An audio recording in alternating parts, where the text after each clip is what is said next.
نبی علیہ الصلوۃ والسلام فرمای په دنیا کې کوم ساکشن کوي دا به ټول یې ورختم شي. وایي کله چې قیامت برپا سي د سور شپېلې ووهل سي الله تبارک وتعالی دې موږ هغه وخت ونه رسېږي دا د فتنو وخت. الله جل جلاله اسرائیل علیه الصلوۃ والسلام ته وایي څوک پاته دی؟ وایي الله یوازې زه پاته یم په ټول عالم کې. الله جل جلاله حکم کوي ته مړه ټول مړه سي. خاموشي ټول انسانان چپه پراته ټول انسانان مړه پراته. الله ته قهر ورسي الله ته غضب ورسي. لمن الملك اليوم؟ نن د چا بادشاهي ده؟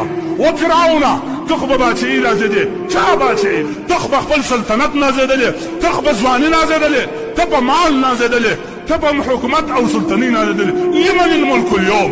د چا بادشاهي ده؟ په قهر کې به الله راسي. لمن الملك اليوم؟ لله الواحد القهار.